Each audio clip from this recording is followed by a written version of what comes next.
The journalist and educator Jeff Jarvis once wrote, "In the real world, the tests are all open book." Welcome to the A&P Professor, a few minutes to focus on teaching human anatomy and physiology with a veteran educator and teaching mentor, your host, Kevin Patton.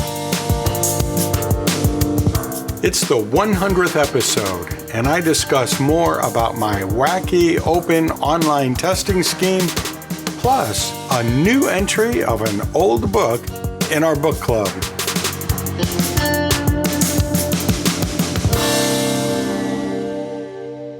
Well, it's time to pop the cork on your iced tea and help us celebrate the 100th episode of the A&P Professor podcast.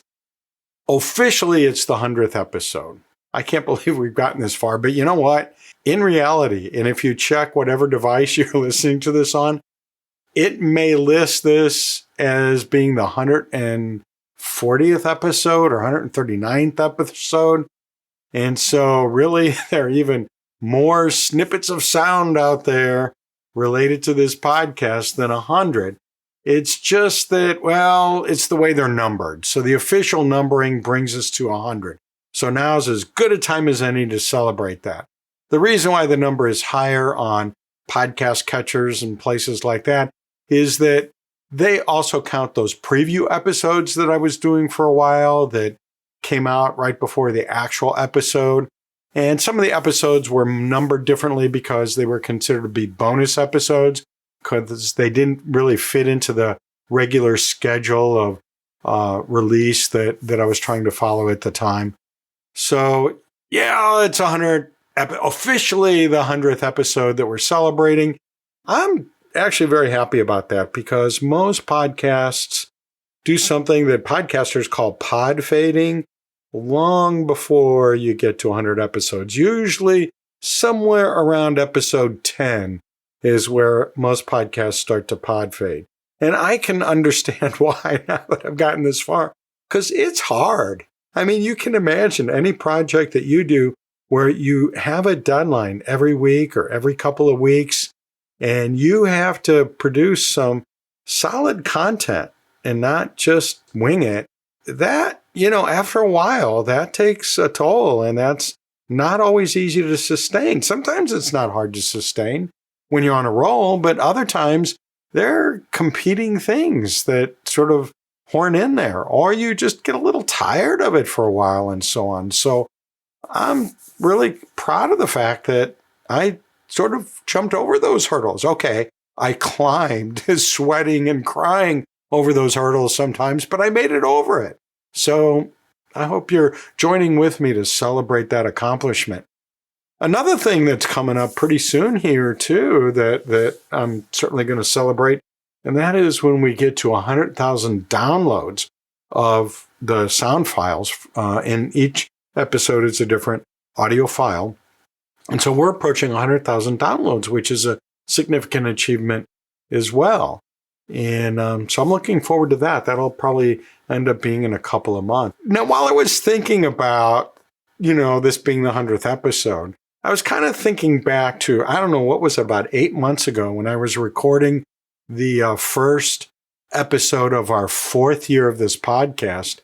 I did something that's just kind of weird, which I know it's every episode I do, and several things that are kind of weird, but this was one of the weirder things, and that is I made some predictions for the coming year. Since it was the start of a new year, I was going to make some predictions for the coming year.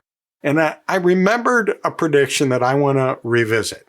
It's from episode 86. It was an episode called What a Year, and this was one of my predictions. First off, I think this pandemic is going to continue through the next academic year. I think a lot of experts are saying that, so that's not me. I'm just repeating what I'm hearing from people I trust.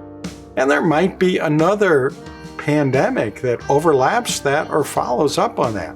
For example, avian influenza virus, the H5N1 virus, that might cause a pandemic. That's on the horizon, and could be anything else too, even Ebola or something like that.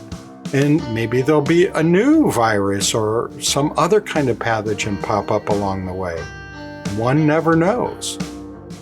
So we're not going to be doing any post-pandemic teaching this coming year, I think. We're still going to be doing pandemic teaching. So, yeah, I think I kind of nailed that one. We're not at the end of the year. At the end of the year, when we have our next beginning of the year episode, I'm going to go back and revisit all those predictions I made and see whether I was anywhere close. But boy, this one, I hit this one right on the head. And all my other predictions are just like this one I just made. And that is, doesn't require any special talent or secret powers to make this kind of prediction because they're kind of obvious, right? I mean, anybody who's paying attention could have made that same prediction. So I'm not claiming anything wonderful. I just think it's an interesting observation that I made then, and now here it is later. And yeah, well, here we are. Now, before I end this segment celebrating the 100th episode, I just can't move forward without thanking you for your support. Some of you have been with me since episode 1. There might even be 1 or 2 people out there who have listened to every episode since episode 1. Wouldn't that be something? Then I won't be the only one to have done that. If there is somebody like that. If there is somebody like that, call me in and talk to us about that. To the podcast hotline. I'll give you that number at the end of the episode. But if you're listening to this episode, it might be your first episode. You might have listened to a number of episodes. It doesn't matter. You're supporting this podcast when you do it. And by doing that, you're supporting teaching of human anatomy and physiology. And I appreciate that. So I not only appreciate what you're doing for me to support my project here, but I'm doing this project for that larger community of us faculty who are teaching human anatomy and or physiology. And, it's not just the listening that is supportive. It's all those many other kinds of contributions that you make to this podcast. For example, for those of you that do call in or write in with questions or comments or points of debate about things that I discuss in this episode, that is a kind of support as well. Or when you tell your friends about an episode that struck you in some way. Or when you generate conversations and share posts in Twitter or Facebook or any of the other social media out there where the A&P professor exists. When you give me feedback on what you like and what you think might need to be improving, that's a kind of support too. That's helping me, and by helping me, you're helping everyone in the A&P teaching community. Or for those of you, and there haven't been very many, but I'm always open to this. So please consider this to be a nudge. If you want to join me in a conversation in an episode where, I can interview you about a paper or book or project or just some idea that you came up with or something you recently learned or a book you read or whatever, then come on. Or it could be just, a conversation about some topic like, hey, I'd like to talk about this topic, and just come on and we'll talk about it. Maybe you can bring a friend or two and we can have kind of a panel discussion. And it doesn't have to be like a panel discussion like you see at a conference or a workshop where everybody has prepared their material and they're sort of giving a mini lecture on it and answering questions as an expert. No. I mean, we can do that. That'd be a cool episode. So don't not do that. But what I really had in mind when I brought this up is let's just have a conversation like we all, met for happy hour and this topic came up and we decided to talk about it. So yeah, you can do that anytime you want. So those are all ways that you have supported this podcast in the past, and I am very, very grateful. And there are all ways that you can continue to support this podcast. And I'm grateful if you're just even considering doing that. A book that I mentioned in the previous episode, that is episode 99, has just been added to the A&P Professor Book Club. So, as usual, I'm popping into my favorite imaginary bookstore to pull it off the shelf and have a seat in that comfy chair over in the tea nook and tell you about it. The book is called What the Best College Teachers Do, and it's written by Ken Bain. This book has been one of the most influential books about teaching that I've ever read. Even though I first read it about a decade and a half ago, it's still with me in so many ways. That's why it came to mind when I was recording the last episode. And if you've been teaching less than 15 years, you may not have even heard about what is now considered a classic that's still full of valuable lessons for us right now. It was one of the first books I ever read about teaching that I wasn't assigned to read in a course. You know, none of the books I'd been assigned in my education courses seemed all that compelling or useful when I'd read them. So I not only was not looking for a book about teaching, I was actively avoiding reading books about teaching. I don't remember what made me pick this up and want to read it for the first time, but wow, I'm glad I did.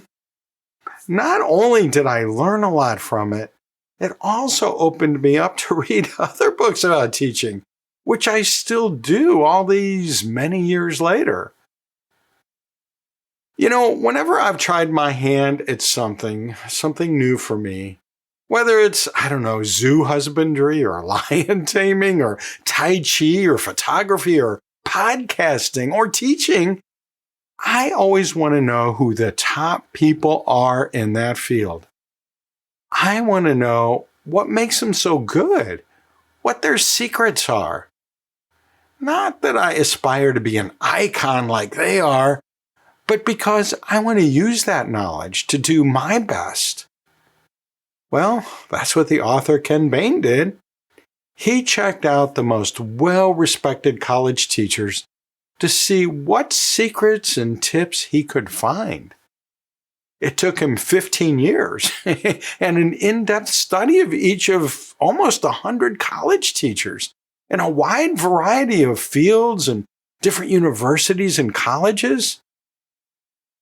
I think he expected to find some universal thread among all the top teachers. But he didn't. Well, not exactly. What he did find was a lot of common themes and mindsets applied in a variety of different ways. I can't go into all of them here, but I can tell you that they all resonated deeply with me. Some of them found me saying, "Oh, yes, of course." And others made me realize that I was already on a path sort of leading me in that direction. It turns out, according to Bain, that it's not what teachers do, it's what they understand. Lesson plans and lecture notes matter far less than the special way that teachers comprehend the subject and value human learning.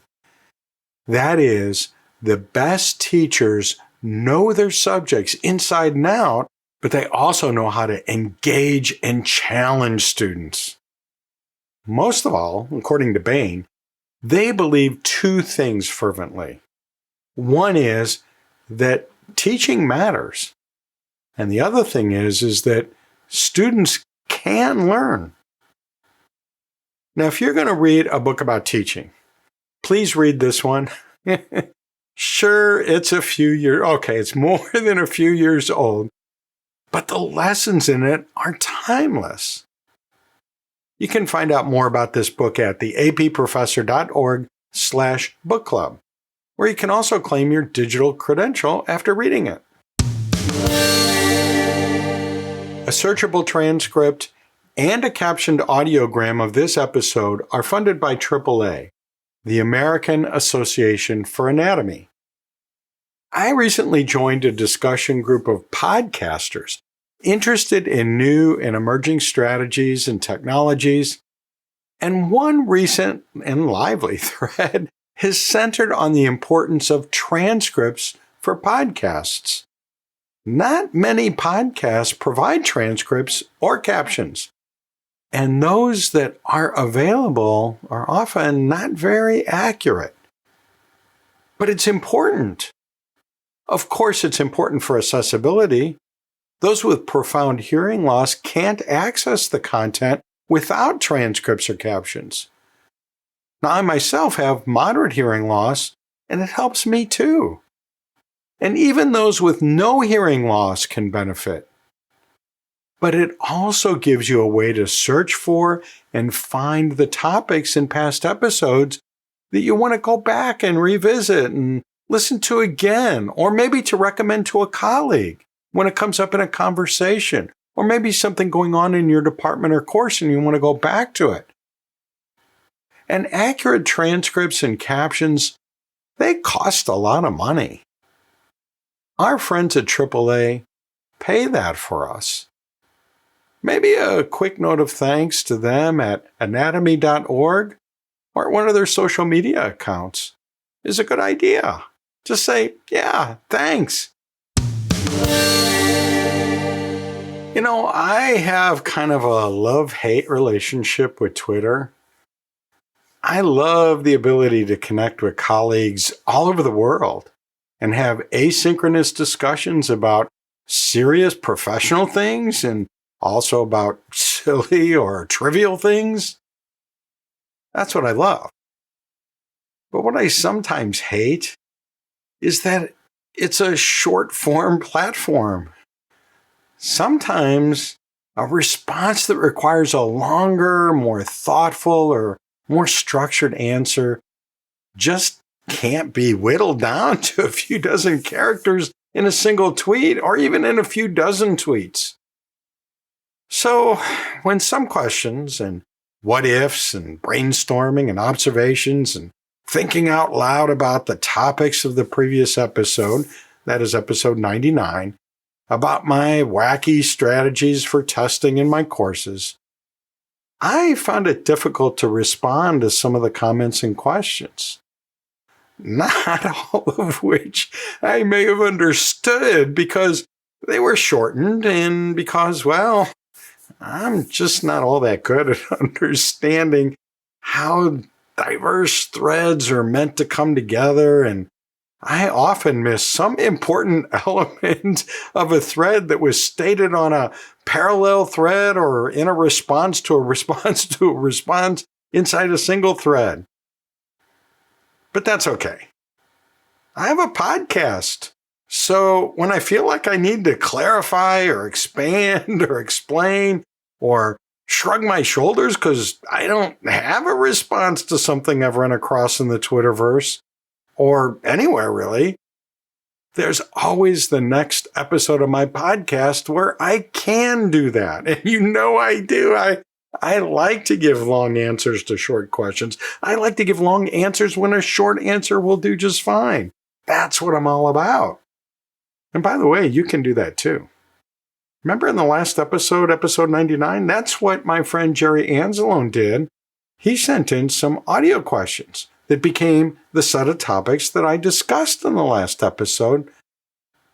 And so here we are. Right now, I'm going to do that. I'm going to go back and sort of clarify and expand on some of the ideas that first came up in episode 99 and were asked about or commented on or questioned on Twitter and other places where I saw responses. And to be honest with you, I'm also going to sort of put in here some clarifications based on the long history I've had with doing things the way that I do them and the kinds of responses and reactions and so on I've had from both students and colleagues over the years.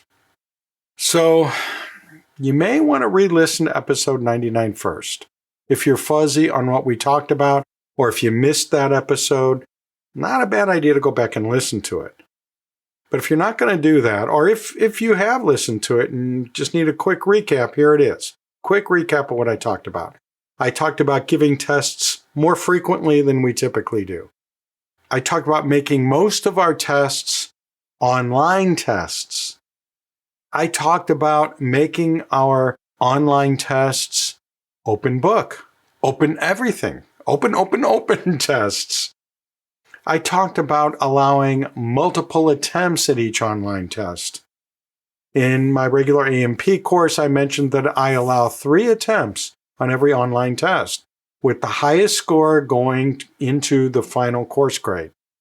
And I also have a pre-A&P refresher course, and there students have unlimited attempts, but they can't move ahead to the next module until they get a B or better. So they have to, sometimes they have to keep doing multiple attempts. Occasionally, quite a few attempts, usually not that many, but sometimes a lot of attempts before they get that B or better and can move on in the course and eventually pass it. I also mentioned that all tests have randomized question sets. That is, all the online tests have randomized question sets.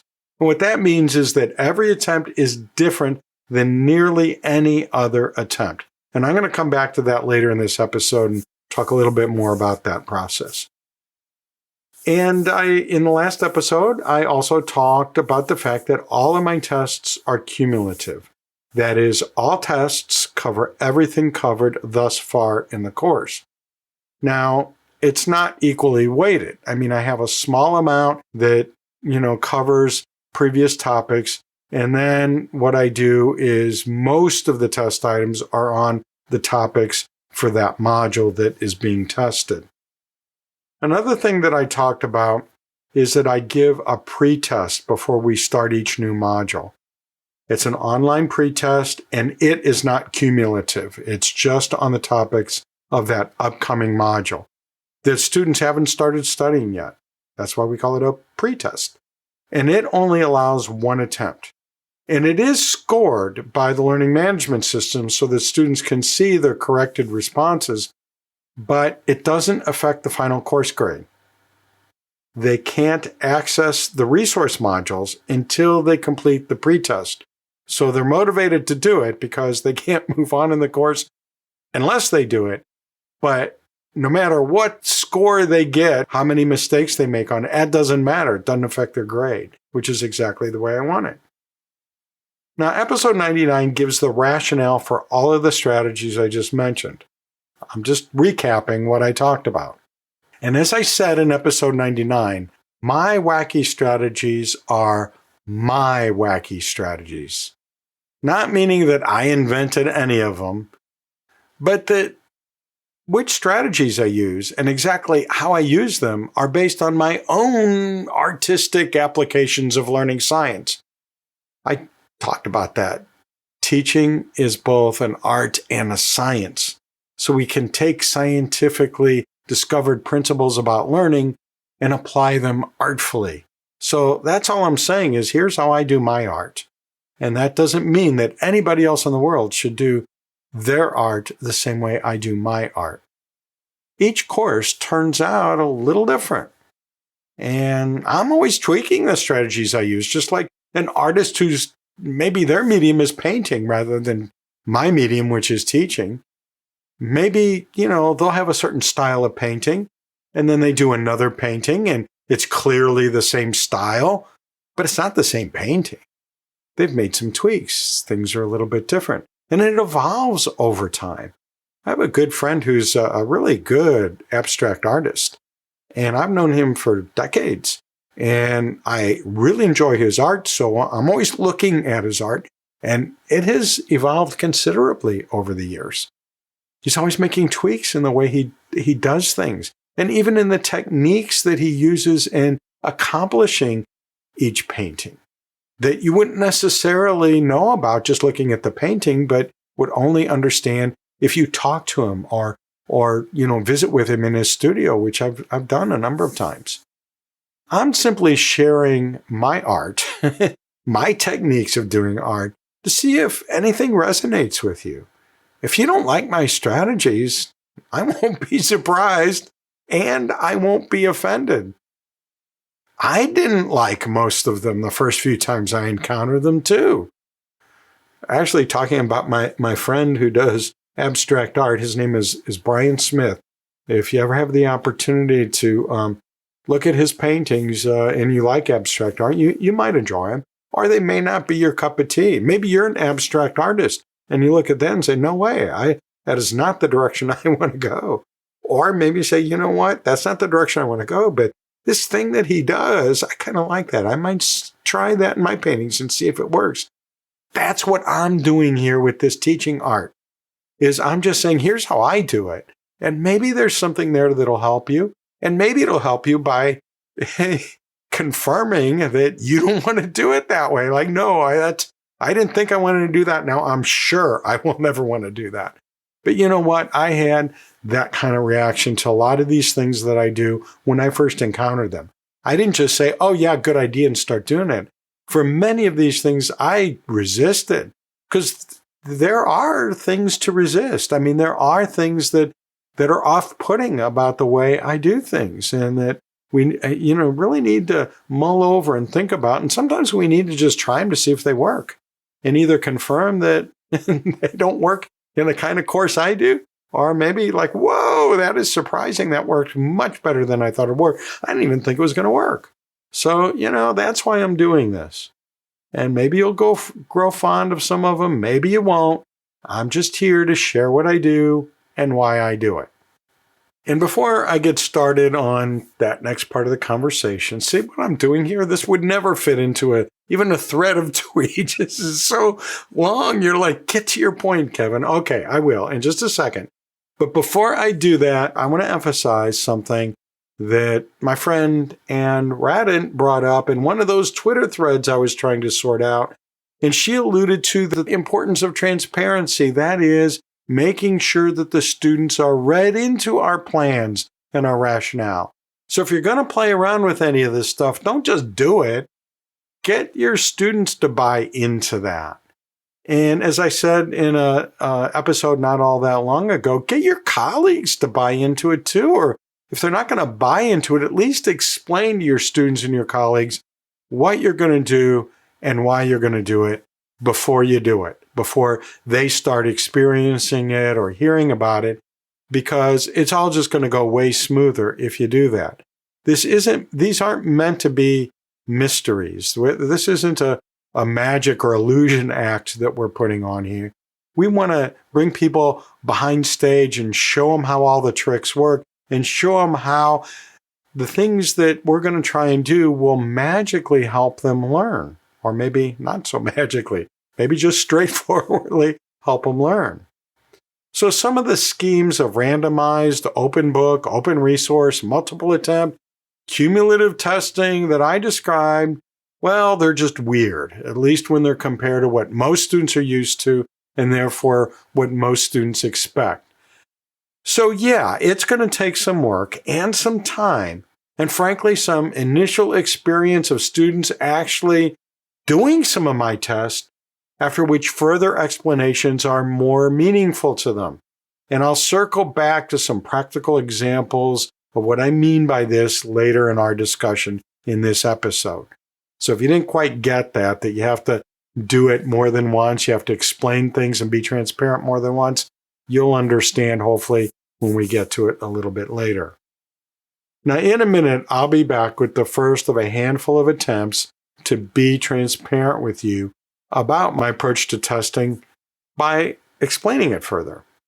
Before we take our brain break, I want to remind you that some of what I'll be discussing is touched on in my book, Pandemic Teaching, a Survival Guide for College Faculty.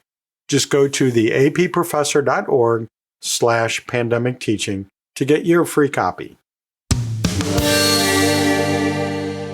You probably realize that it actually costs money to pay for the servers, the distribution network, the programmers, and all the other support staff needed to distribute this podcast to wherever you're listening right now. That cost is underwritten by the Master of Science in Human Anatomy and Physiology Instruction, the Happy Degree. I'm on the faculty of this program at Northeast College of Health Sciences, so I know the incredible value it is for A&P faculty. I normally mention the value of the Happy Degree to those of us out there teaching in college and university classrooms and labs.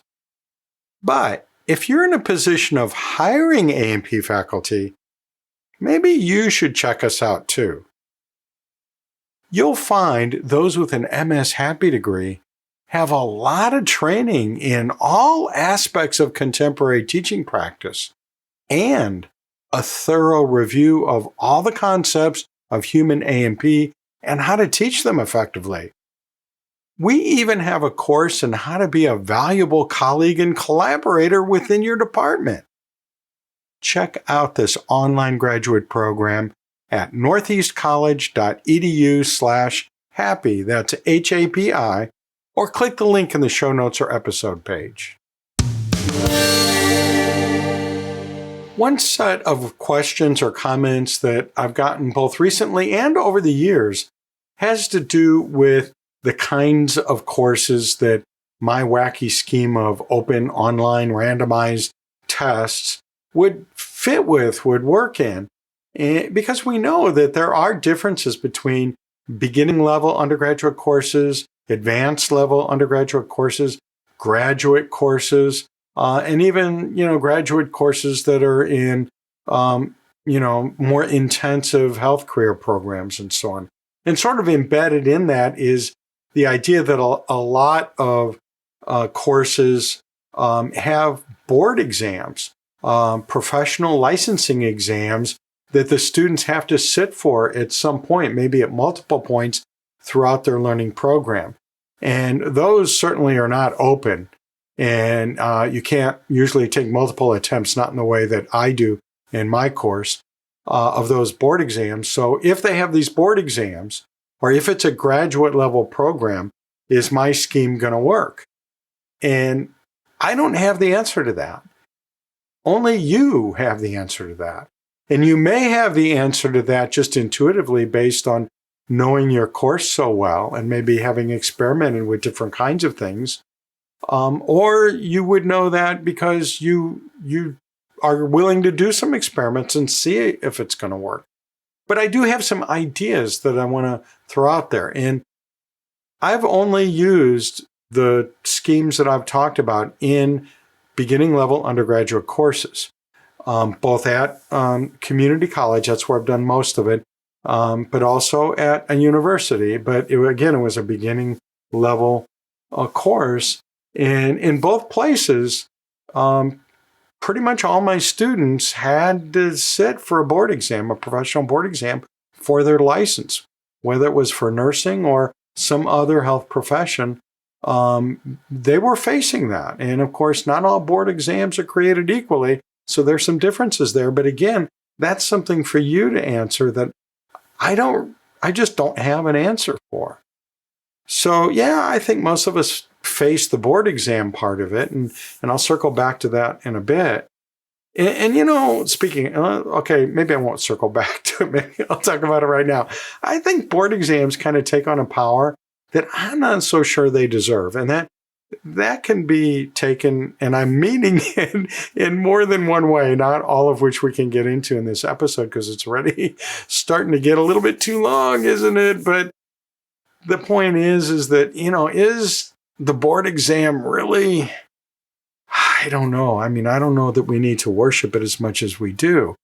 And, but we can't ignore it either. I mean, it's a big, powerful thing. So, I mean, it's a dilemma we're in, and we're right to think about it. And we're right to be concerned about whether our students are going to be prepared or not be prepared for that overly powerful board exam.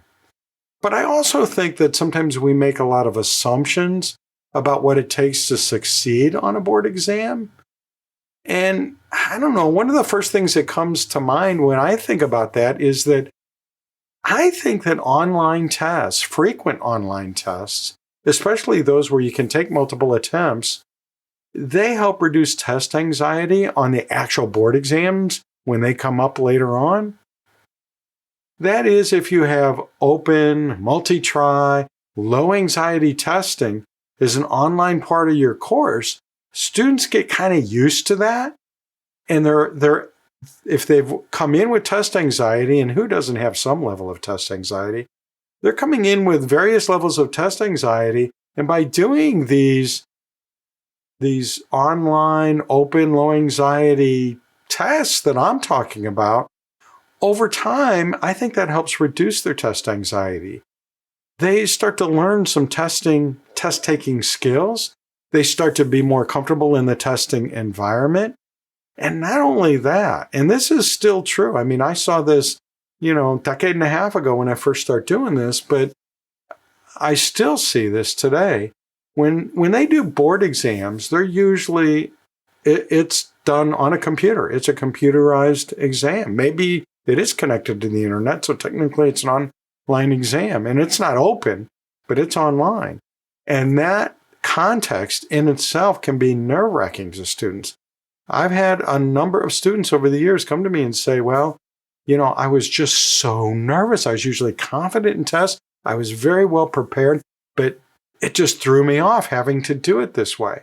But then once I started doing this, once I started having all these online tests, that part didn't bother them at all. They were just so used to doing computerized tests and getting their questions delivered that way and having so much test-taking experience that they came back and said, well, you know what? I wasn't as nervous as some of my friends were. But these friends didn't take me for A&P because they either weren't at my school or they took one of the other instructors who didn't use this technique. And so, I think that by doing this, I was giving my students an edge when it came to their nursing board exams, their NCLEX exams.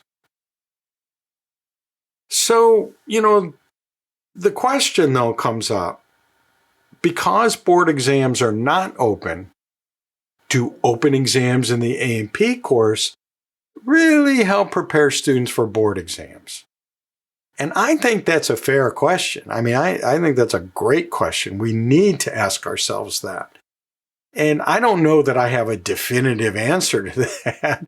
And because all I have is my anecdotal experience, but it's a lot of experience with a lot of students in more than one course at more than one institution.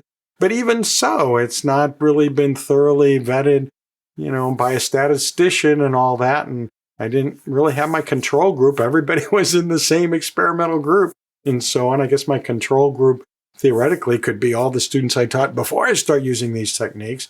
But okay, that set aside, my answer is, yeah, I think so. I think open online exams, the way I do it, I think that they do help prepare students for board exams because my students have done well on their board exams that were closed.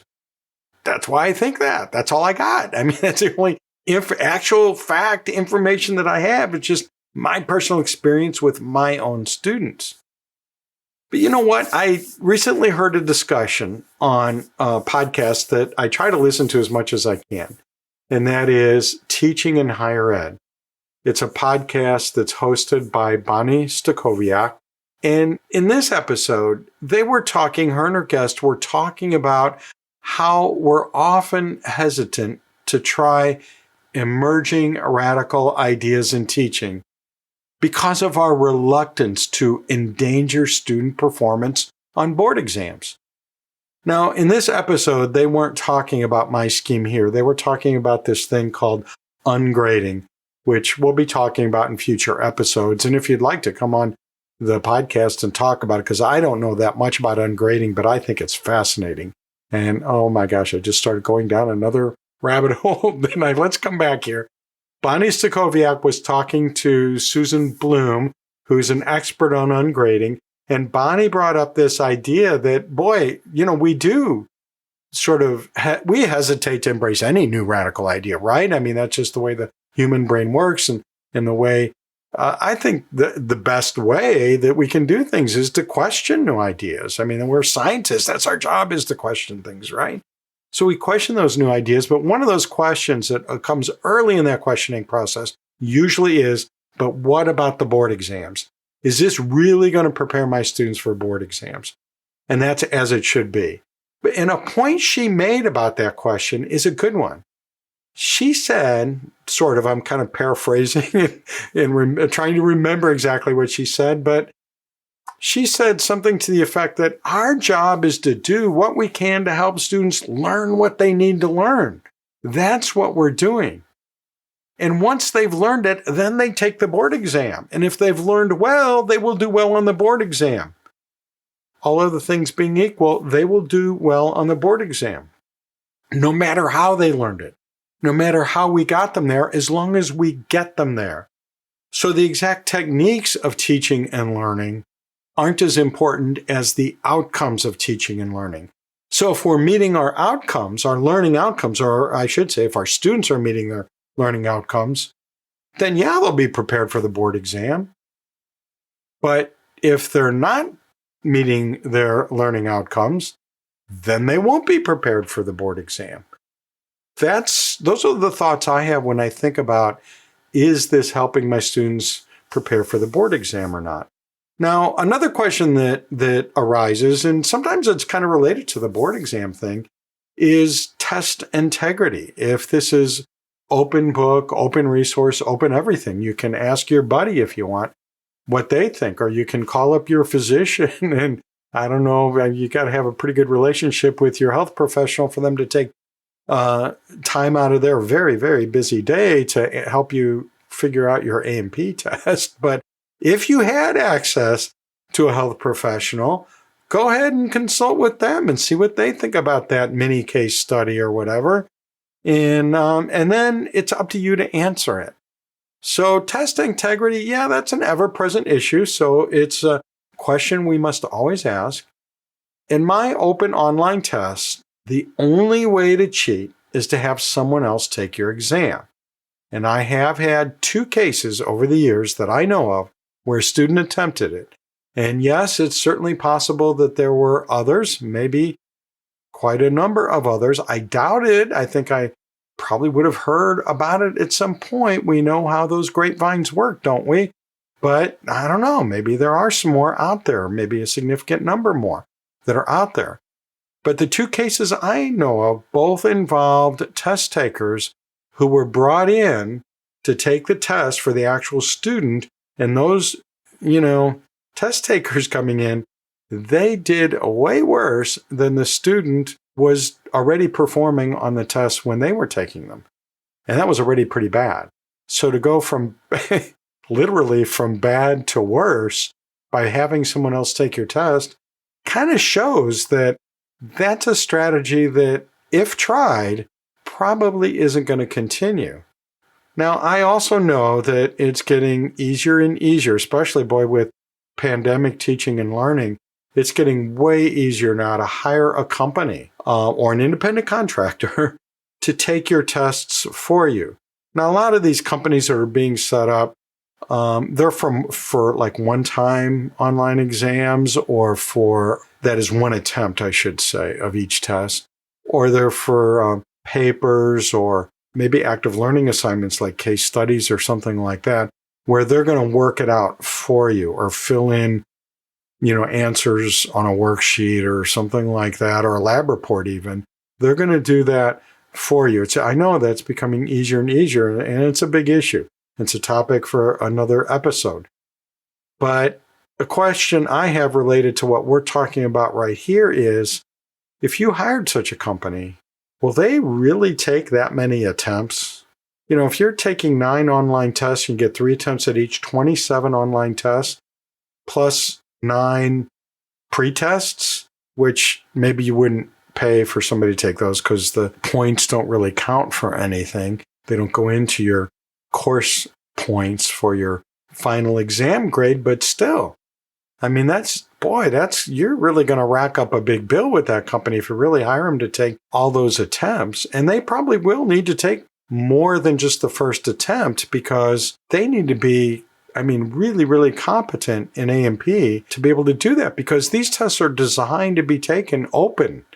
So it's not a matter of looking stuff up. And I'm going to come back to that again as well. But that's maybe easier said than done.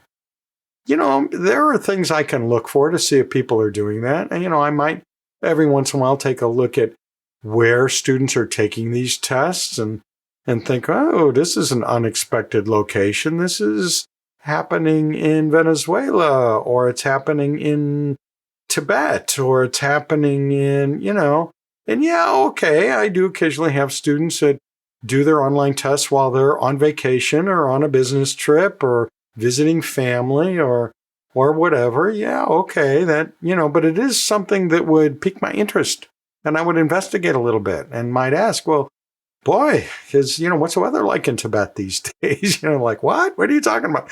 And that would kind of lead me to believe that maybe it's not them taking their test. So there are methods, and I wouldn't necessarily have to check that every time, but just randomly checking it would probably, lead me to cases of people trying to get someone else to take their test for them.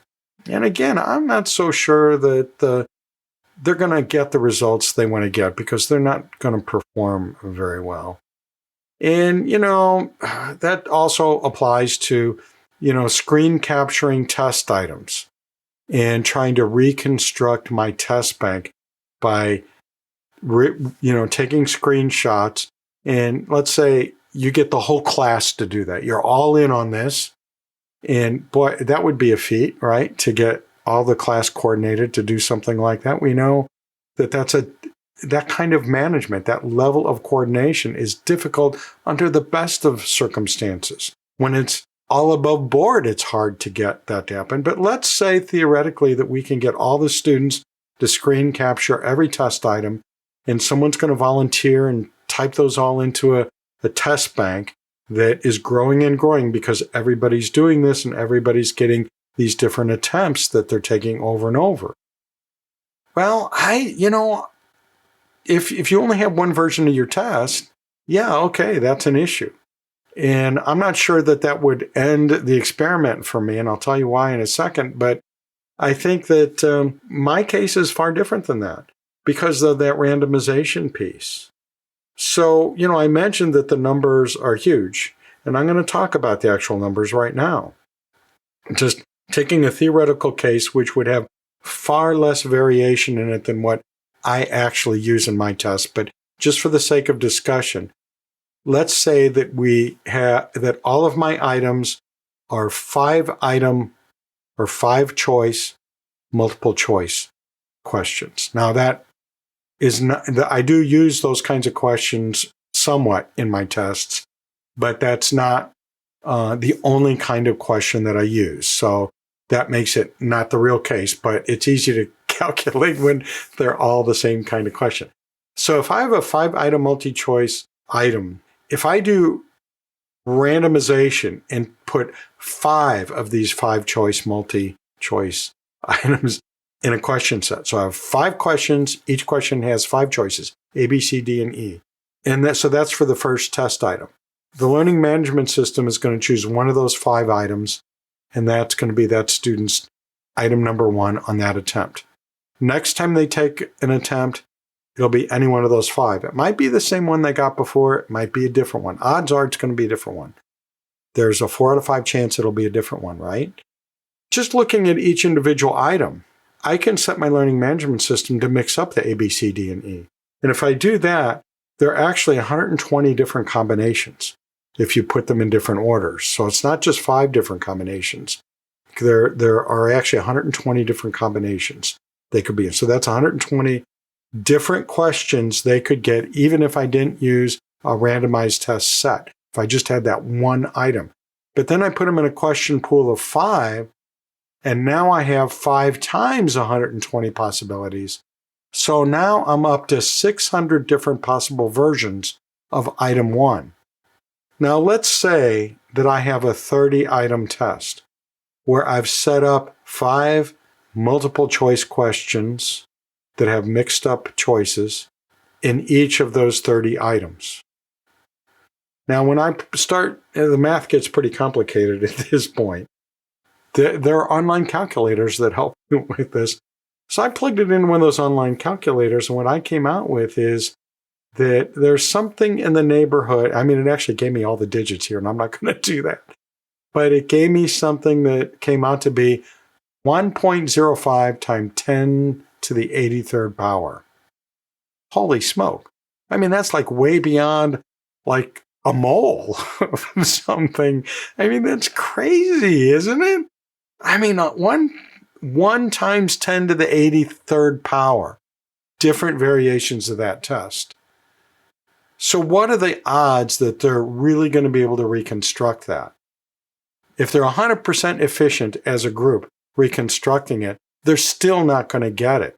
They're going to have to spend decades, maybe centuries, taking that test. So you have all these different items with all these multiple versions. And you know what? I've gone back and looked at the data, and it turns out that every year there are always some items that just never got pulled out of the test bank. They didn't appear on any of the attempts by any of my students. And sometimes it'll go for years without that item ever being pulled out. So there's another strike against trying to reconstruct it. So now you know why I'm so big on this randomization.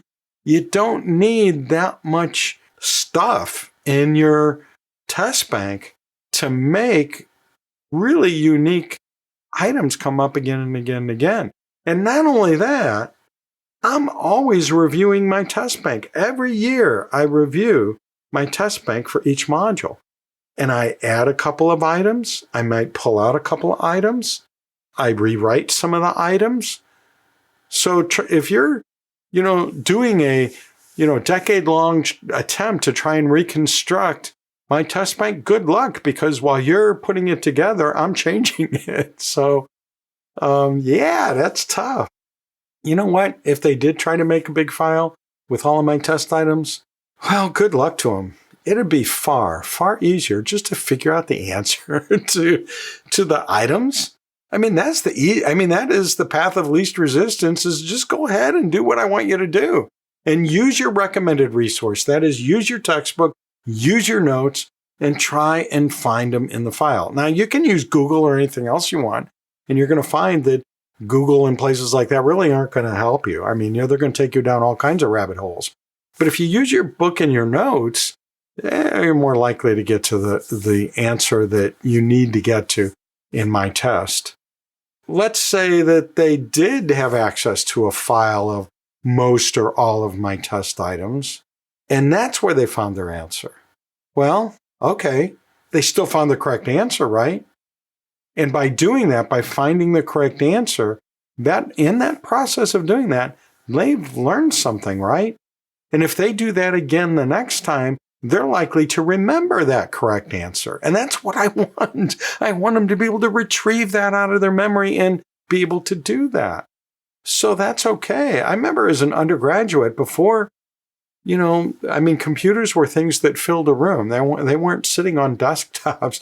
So they weren't really part of my existence as an undergraduate student myself. But I had some classes where we could go into literal file cabinets in the professor's office during their office hours and look at their old tests. There were some of our professors that let us do that. And we could go through and spend as much time as he or she had in their office hours poring over their old tests. And they felt like that was a good way to learn. And I tried it, and it is a good way to learn. It's not the only way to learn, maybe not even the best way to learn, but it's a good way to learn. Now, another question that often comes up about these open tests is open testing effective? Does that really help learn? Is the way I did it in my undergraduate classes with the file cabinets, or that students are doing in their open tests, is, using open tests and using, any resource you want, is that effective? Well, I've looked around and I can't find anything in the literature, at least, except for like a one-off here or there, but there's nothing that suggests that open tests are not as effective as regular closed tests. And, there's all of my many years of doing open resource, open book testing that suggests that it is highly effective. Because remember, I'm using open online tests for learning and not entirely for measuring what's already been learned by some other means. In other words, most of us do tests. We're trying to measure what has been learned by attending lectures, doing active learning activities, reviewing notes, having study groups, and so on. So you have all these different ways of learning. And then at the end of all of that, now you're assessing to see, have they learned anything? And if so, how much have they learned? Well, okay, I'm doing a little bit of that when I do my online tests, these open tests. But mainly what I'm doing is providing them a learning opportunity, providing them a way to do that retrieval practice, providing them a way to practice solving problems and applying things in a complex way. So, I'm not doing what we typically do in a test. Now, you might ask, yeah, but what about looking stuff up? Students don't want to look up stuff if they don't have to look up stuff. So they are motivated to try and remember it. And that's the way we learn most things, isn't it? I mean, don't we try something and it doesn't work right? And so we look up how to do that. I mean, I do that all the time in teaching because the tools I use are always changing. So I used to be able to do that in Zoom, but Zoom got updated. Now I can't do that anymore. So now I have to go look it up. I have to go find a YouTube video that shows me how to do it.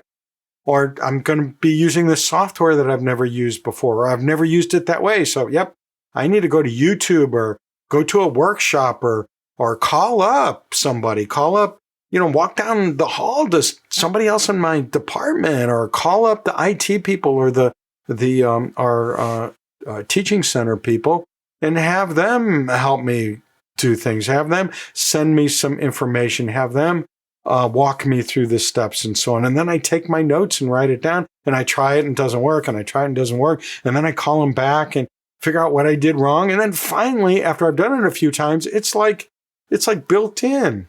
It's just part of who I am. I know it well. I mean, I've looked it up. Yeah, I've looked it up, and I've had to look it up again when I couldn't remember it, but I finally did remember it.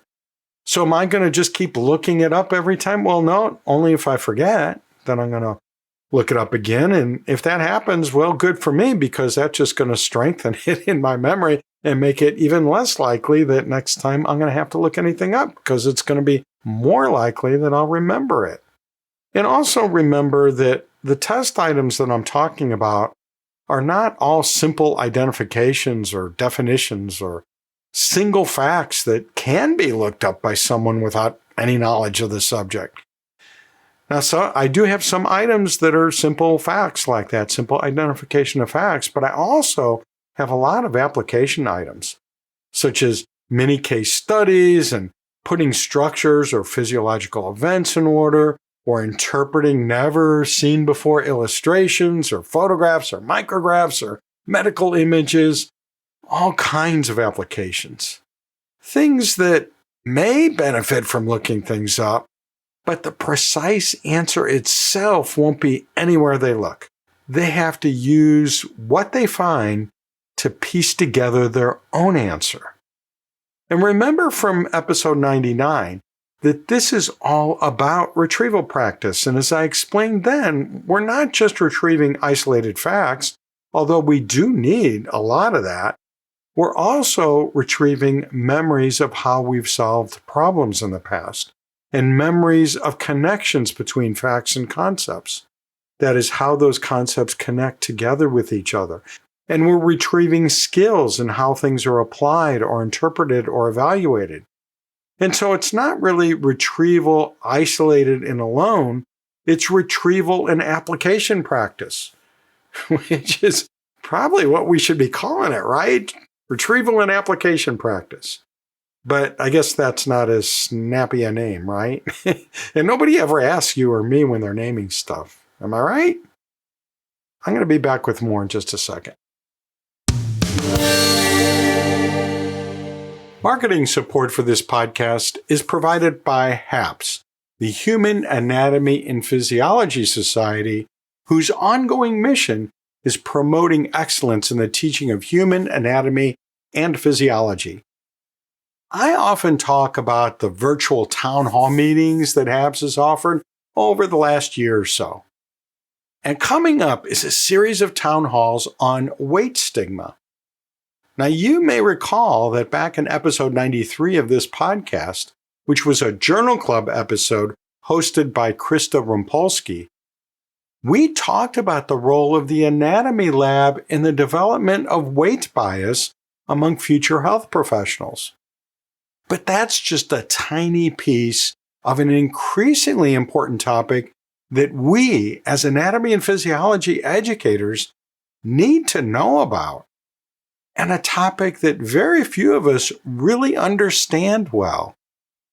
So you can be sure I'm going to be there for those town hall meetings. I'm usually there for any of them I can get to because I just get so much out of them. You want to know more about these and other town hall meetings and regional conferences coming up? Well, go visit HAPS at theapprofessor.org/HAPS. That's HAPS. Okay, I warned you at the beginning of this conversation. This isn't a Twitter answer. This is a long answer. So if you're thinking this is, oh man, this is getting so long, that's on you. I warned you. Okay, so picking up the conversation here, you may recall from episode 99 that in my 2-semester A&P course, I either give 7 or 9 open online tests. In A&P 1, I give 7. In A&P 2, I give 9. And that doesn't count the pretests, of course. And that also doesn't count, I do a test 0, which I've talked about in previous episodes, which is a recap of either their prerequisite courses, if it's A&P 1, or it's a recap of A&P 1 if we're starting in A&P 2. So they have tests 0 through 7 in A&P 1, tests 0 through 9 in A&P 2. You probably already know that, right? Because you listened to the previous episode. But also remember that I give a closed, comprehensive, traditional in-class midterm exam and final exam. That's a little different than in my pre-A&P refresher course, which is a whole different kind of course than you and I are usually talking about.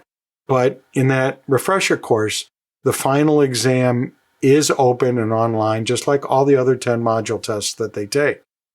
And you know what? After teaching that for over a decade, I'm thinking that doing an open exam might also work for a regular A&P course.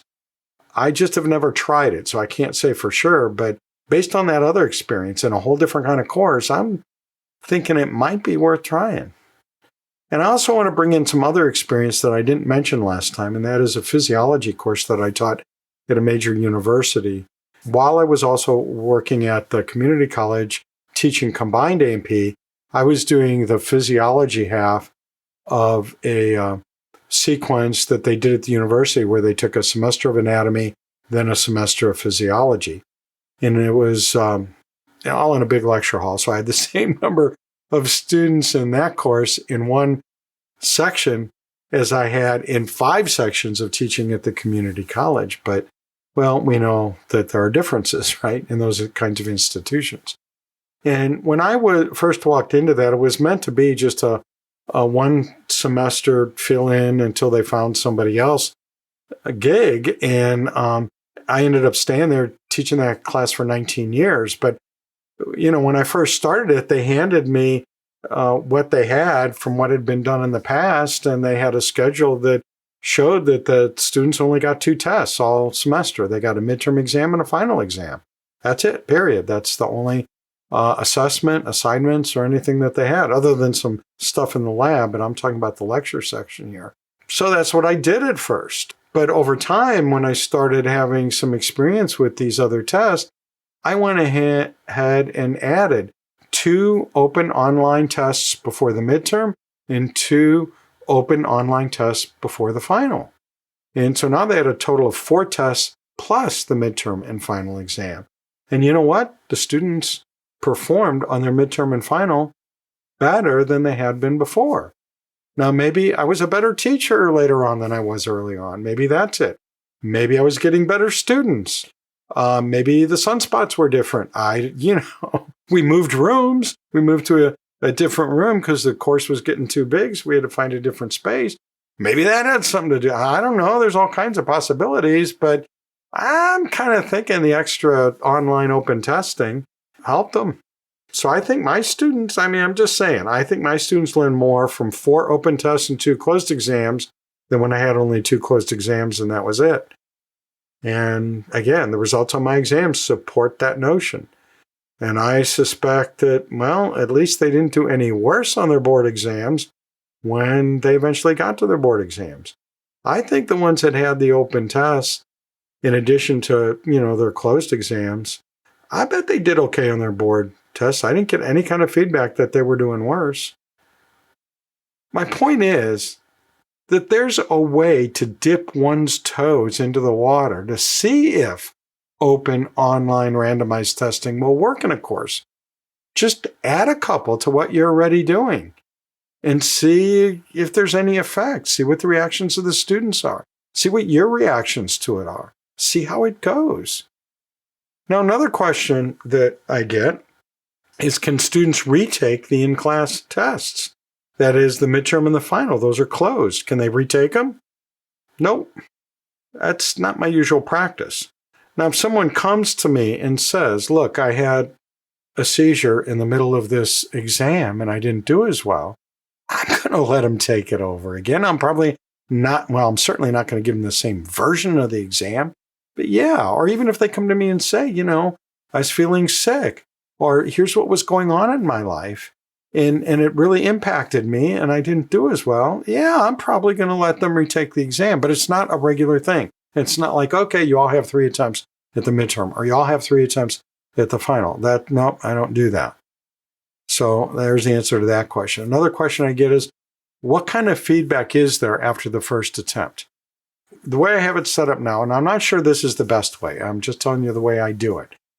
There are some other ways that I've thought of that take more time than I have to do it, so I haven't tried it. But what I do is I set it up so that all of their incorrect answers are marked as being incorrect. Even if it's partially incorrect, it'll show them which parts are incorrect. And that's it. I don't give them the correct answer. There's a lot to be said for giving them the correct answer right away. But I don't do that. What I want the students to do is find the correct answer. And if they're not certain of it after doing some research and maybe even consulting with other people, they can always come to me and say, look, here's what I think the right answer might be, but I'm not at all confident. Can you help me with this? And I'll help them walk through it and make sure that they don't leave me without knowing what the correct answer is on that thing that was marked wrong. And because I want them studying the right thing, right, for the next test. But I also want them to do a little work to get to that point. I feel like that is a learning step as well. And there are good cases to be made for giving them the answer, but I just don't do it that way. And I don't give them any other kind of feedback either, like, here's why this one is wrong, and then let them go forward. Because to program that into all my test items just takes more time and effort than I have. So I've not done that yet. Included in that feedback is the possibility of, one-on-one consultation. Or a lot of times I find what happens is several students will have the same kind of question.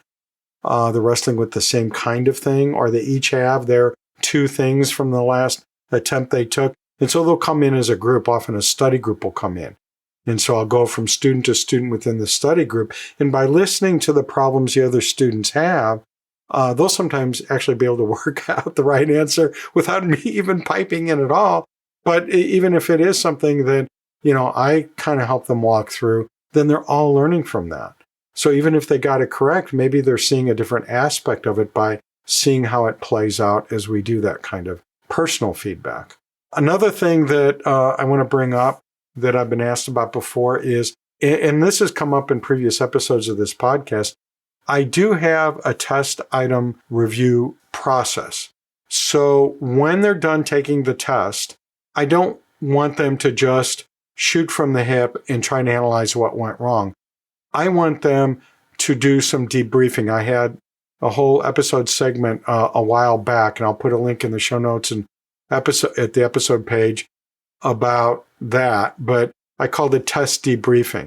And so I have a form that students fill out, and they take each wrong item and they write down, well, what topic or concept was being tested here?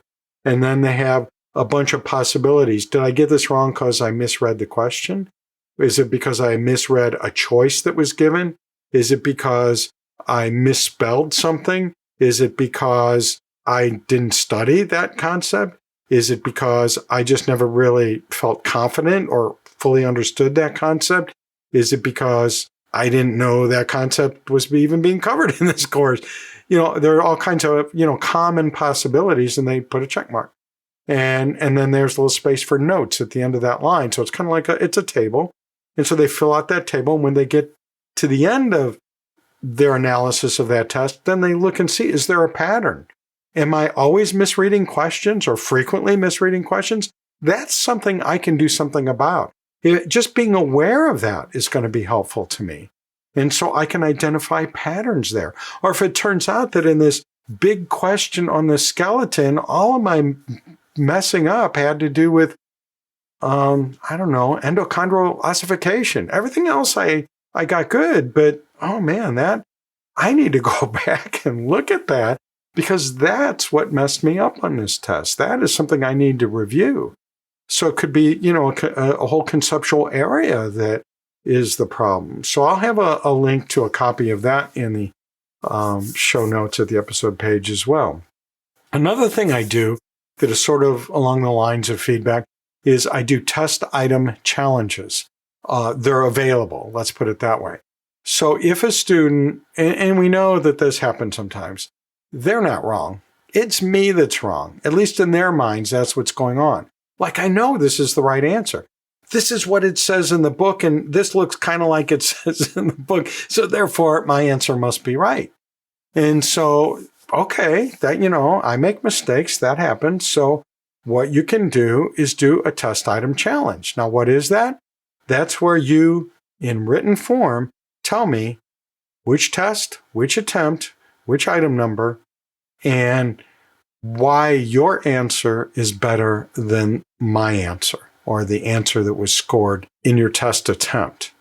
It doesn't have to be a long legal brief, but I do tell them, argue with me as if you're, an attorney before a judge and make your case and cite your evidence. Tell me, don't say in the book it says, tell me where in the book and exactly what it says. Give me the quote.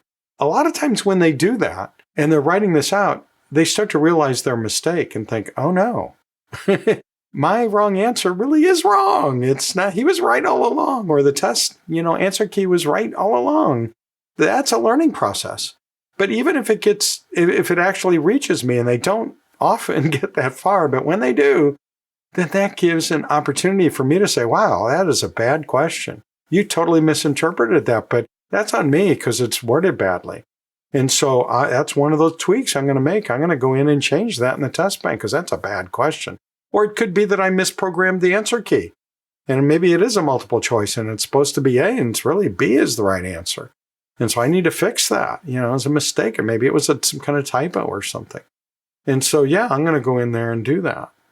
So that test item challenge is another learning process that they can do, another way of doing feedback.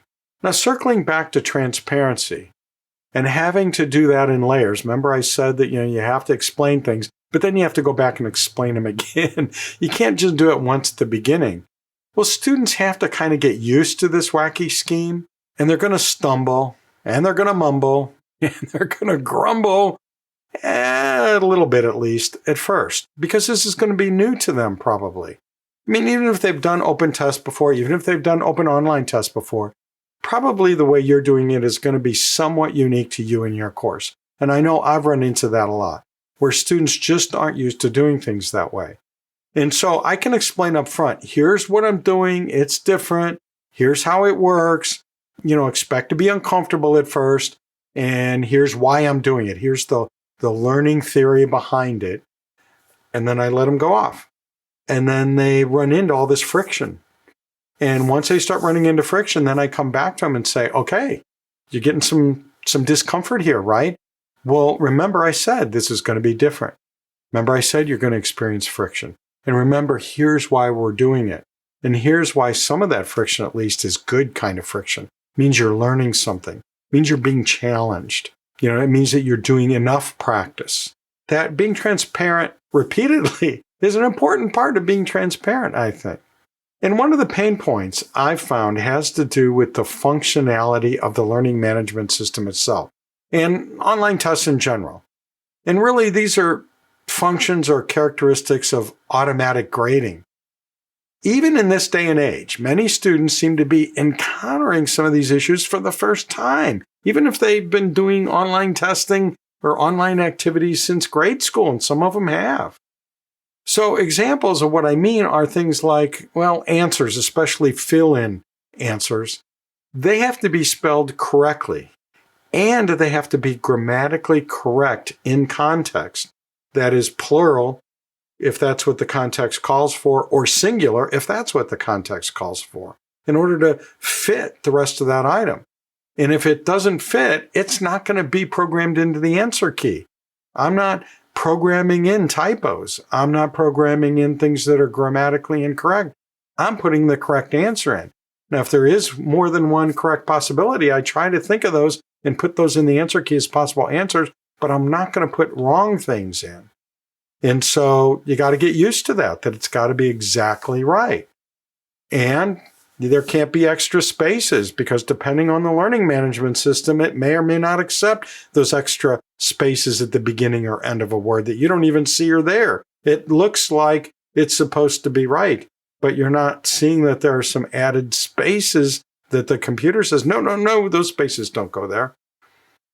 And there can't be extra words. This happens a lot with students where, let's say it's a fill-in item. It'll be something like the outer boundary of a cell is the blank membrane, and they will fill in plasma membrane.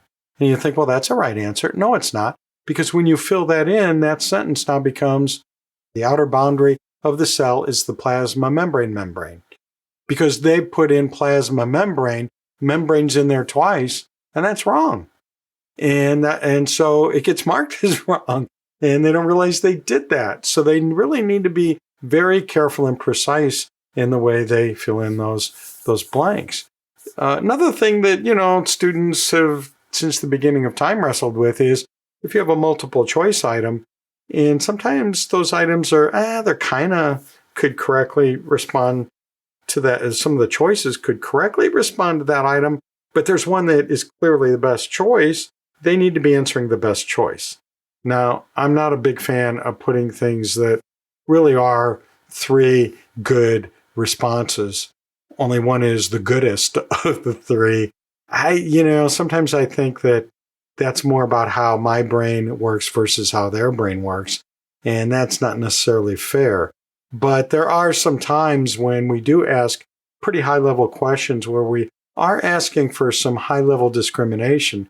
And they need to get used to that. And so that's something that we need to be transparent about why we're doing it and how we're doing it. And they always have that test item challenge where they can say, no, this one wasn't fair when you did that. And here's why it's not fair. And here's why my interpretation is just as good as your interpretation. Hey, I'm open to that. They can make a good case, then I'm open to that. We can support students as they stumble through them, and they will, because telling them up front, which I do, never really hits the mark. They have to stumble with it before they can see what I'm talking about. But they have multiple attempts, and they have a supportive teacher, or at least I try to be. So it'll be okay. Really, it'll be okay. So long episode, but I still have more that I want to say. So you know what? I'm going to put that in the next episode. So if you still want to hear some more details, if you want to go beyond what I've already told you in the way I do things regarding these tests, just to see how I'm doing it, see if my art has anything to inform your art with, then it'll be in the next episode. And if, after hearing this episode and the last one, you have some reactions, you have some questions, whatever, by all means, let me know about that. And that'll help guide what I talk about next time. Or if you want to come on an episode and chat about it there, we can do that. That would be wonderful. Teaching and testing methods that are side stream rather than mainstream are fun to talk about and debate. But you need colleagues who've listened to this episode to have that conversation. Well, that's okay. There's an easy way to share this podcast with a peer. Simply go to the approfessor.org/refer to get a personalized share link that will not only get your friend all set up in this episode, it'll also get you on your way to earning a cash reward. If you don't see any of the links to related resources in your podcast player that I always provide in every episode, well, just go to the show notes at the episode page at theapprofessor.org/100, where you can explore any of those ideas that are mentioned in this episode. And while you're there, by the way, you can claim your digital credential for listening to this episode. And you're always encouraged to call in with your questions, comments, and ideas at the podcast hotline. That's 1-833-LION-DEN or 1-833-546-6336. Or send a recording or written message to podcast@theapprofessor.org. You're always invited to join my private A&P teaching community way off the social platforms at the approfessor.org/community. I'll see you down the road. The A&P Professor is hosted by Dr. Kevin Patton, an award-winning professor and textbook author in human anatomy and physiology. Do not drive or use machinery until you know how this episode affects you.